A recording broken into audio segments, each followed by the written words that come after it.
have a look at how this pressure switch works. There's several kind of very interesting things about this pressure switch. This one has failed. You see it's a little bit rusty in here. Literally all this is that this little piece here, this little pressure plate sits in here, and it pushes on an arm, and when it gets to a certain point, it engages the switch.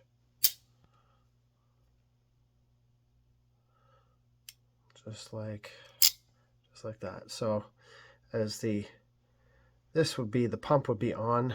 I took the contacts off just so you could see more clearly how this works.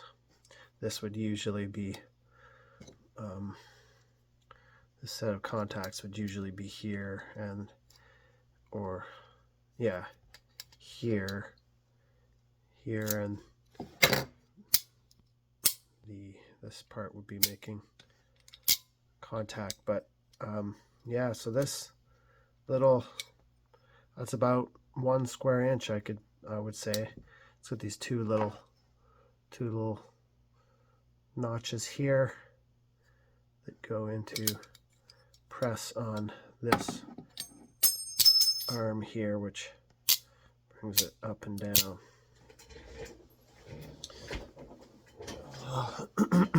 It's pretty cool because there's several interesting things about this, actually.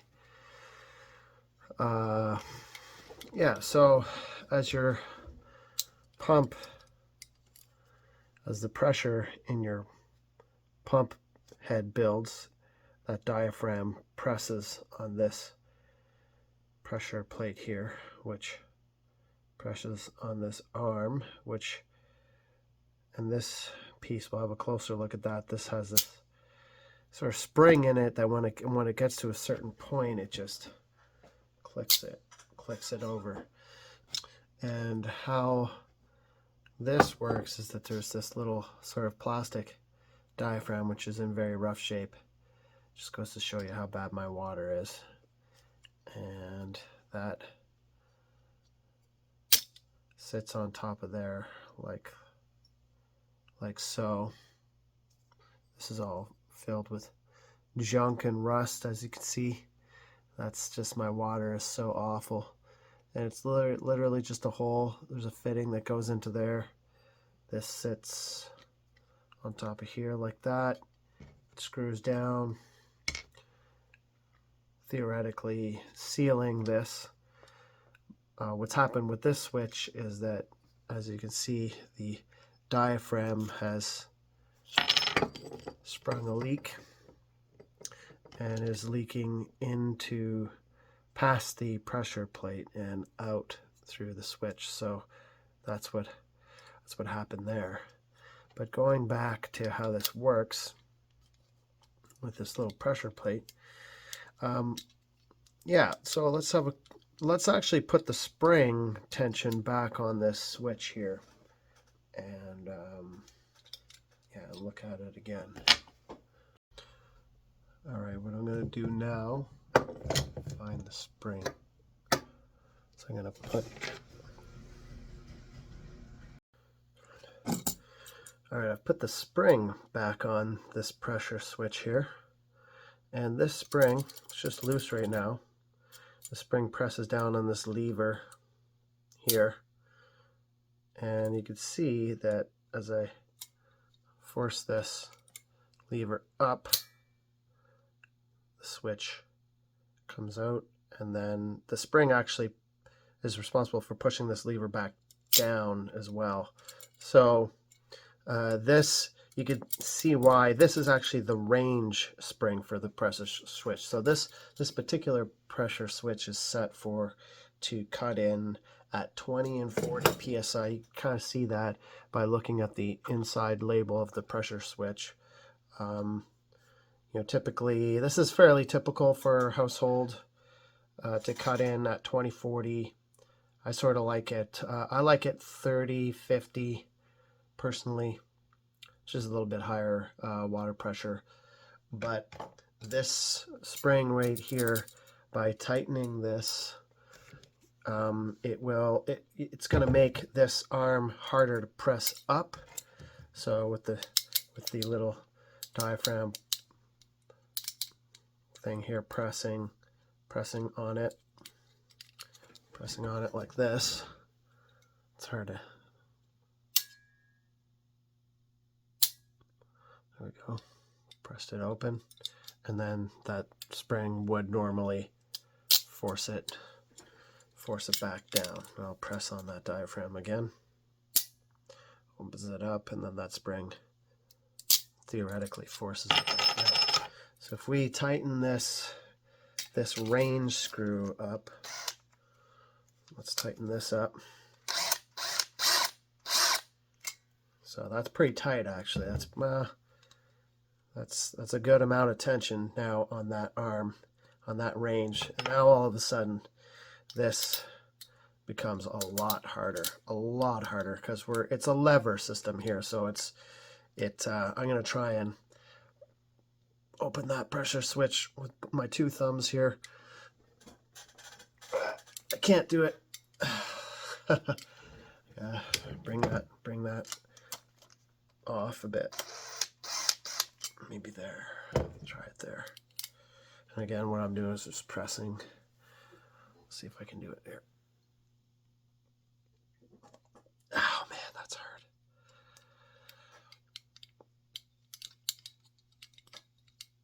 Okay, I gotta rest for a second. Oh man, that's hard. That's a lot of force. I'll back it off.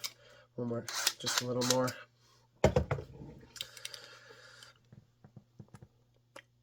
Can't do it.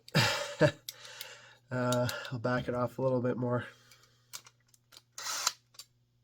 Maybe there. Let's see if I can do it here.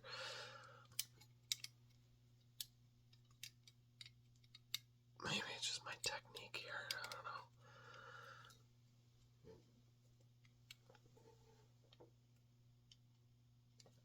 How was I doing this? I was doing it like that. Okay. I still can't do it. Back it off just a bit more. There we go. So it gives you an idea how much pressure is being pushed up on that diaphragm.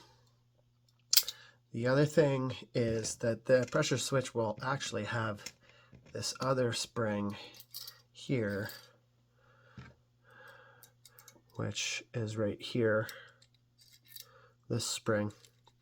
And that, if you look at how this works, this is going to set the upper range for your for your pressure switch. So if you look at how this is made, you see this arm here. We'll back off the main spring here for a sec,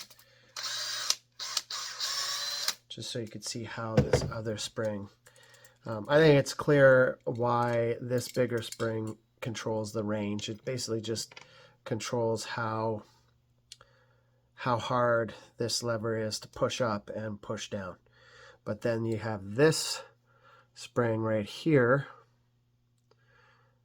and that basically adds just a little bit more pressure on the upper range. So when this arm comes up, it engages that spring, and it has to overcome the force of the range spring here, as well as this extra little force here. So the this part here has to press on the bottom a little harder. So this controls the upper range of where the shut off is. So let's say you set the range spring to cut in at 30-50. It's usually about a 20 psi difference. Well, you could maybe, by tightening this, adding a little bit more pressure on the top, and you could make it cut in at 30-60. So you can kind of see how that works now. There's a lot of YouTube videos that explain what these different springs do, but I haven't found a lot of them that explain how they specifically do that. So it's just one more thing. It's interesting though how that is. So the one thing that I was kind of immediately thinking of when I was taking this switch apart. Oh, once again, I'll just show you real quickly how this fits together. It just goes in here, diaphragm goes like this, and of course this piece goes like that. That's really all there is to it, so it's pretty straightforward, but all the water pressure is coming through this little pressure plate right here. And one thing that I found pretty interesting immediately, you know, when I was trying to open the switch with my hands, as you can see, it takes a considerable amount of force. It's really actually very difficult to open that with your thumbs, which makes you appreciate how much pressure is being applied to this little plate here through that really skinny, you know, pressure sense connection. I don't know what you really call that small little tube that goes from the head of the pump to this fitting, but which is usually like just a straight up barb fitting. We'll have a look at that on the pump. But and this is actually, if you look at it, it's roughly one square inch. So you can, you know, the cut-in pressure of 50 psi. Me trying to press this with my thumbs, I'm basically trying to press with a force of 50 pounds per square inch, and I cannot do that. And I'm a strong guy, so it's a lot of force, and I've never actually experienced that. It's nice to be able to feel what that feels like, to appreciate the pressure that is in these water systems. But it also got me thinking about actually OceanGate and their submersible disaster that they had months ago. If this is 50 psi, that seems like a lot of force. Imagine the amount of force. It makes you appreciate the amount of force that would have been on that sub at the bottom of the way down at the Titanic. I'm not quite sure what the numbers are for pounds per square inch, but actually I'm going to research that for a second here. Okay, yeah, I just took a moment there to Google that. Actually, it's a lot more than I thought. It's about 6,000 psi down at the Titanic. So yeah, those OceanGate guys.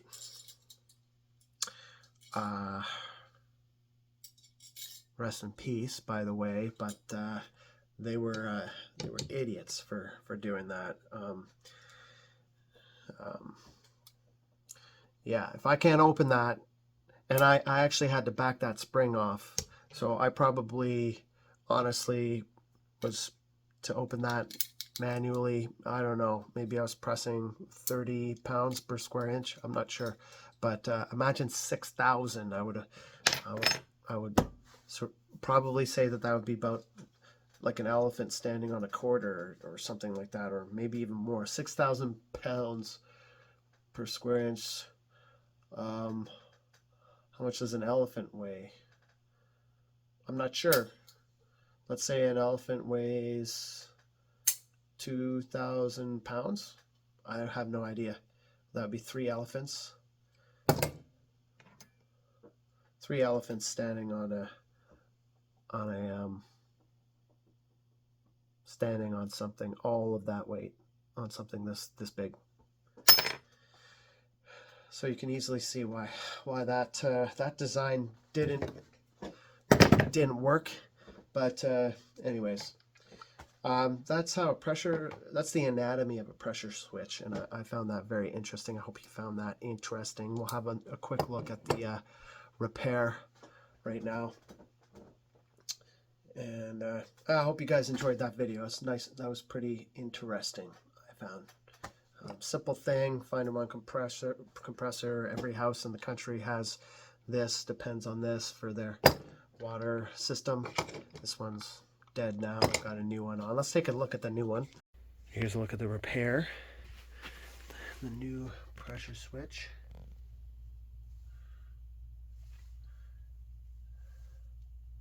I'm sure there's some interesting things going on in here, but all of that pressure is coming through this little attachment here. I've got, this is not wet anymore, it's just stained. So I don't know.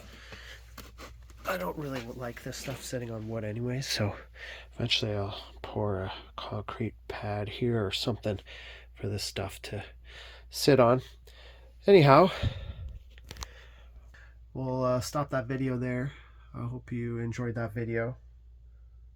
Anatomy of a pressure switch and a quick little repair here. Yeah, stay tuned to You Auto Scotty. We're going to be talking about what's the next thing we're going to be talking about? We're going to be talking about we're going to be talking about magneto electronic ignition and wasted spark ignition. Some fun stuff there. So interesting things and a little something yeah, some electronic ignition stuff. So anyways, stay tuned. Thanks for watching You Auto Scotty YouTube channel. We'll see you next time. Bye for now.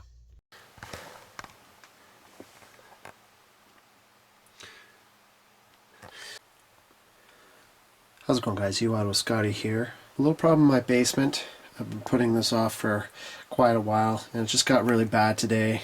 I've got no choice but to fix this right now.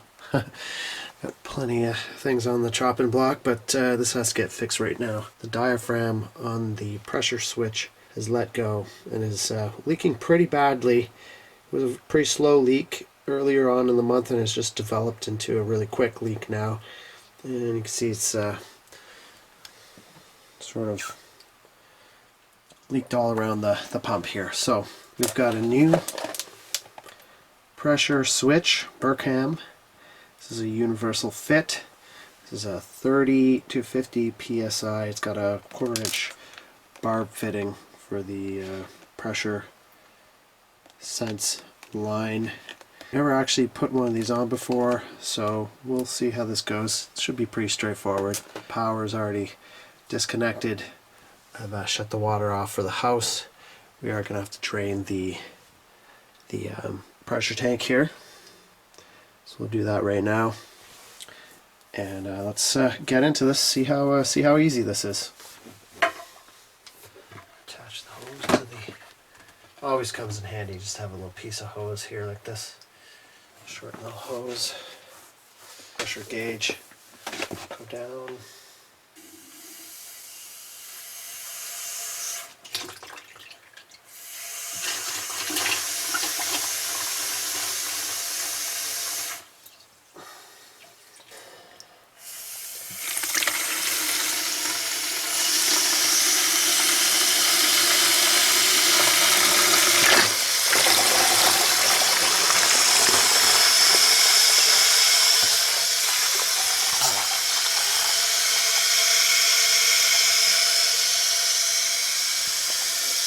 Pretty quick.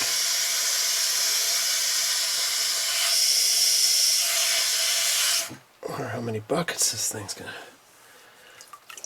load on us. Go dump this out and rinse and repeat until this whole tank is emptied.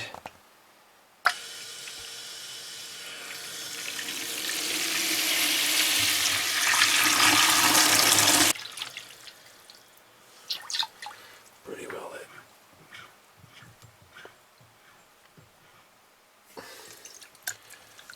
That's good too.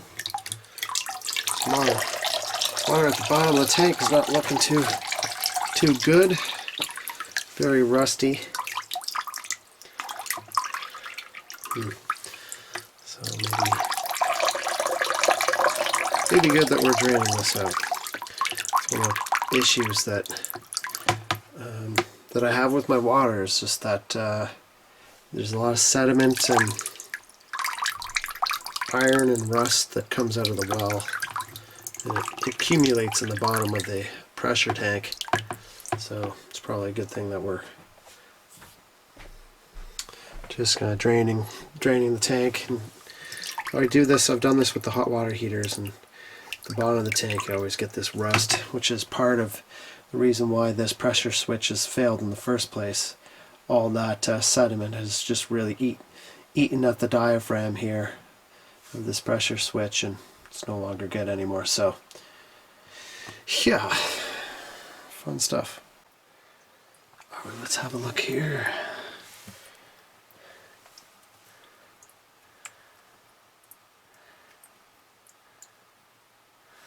Looks pretty straightforward. I'll just pull that pressure line off, and we're going to look to see how exactly this failed.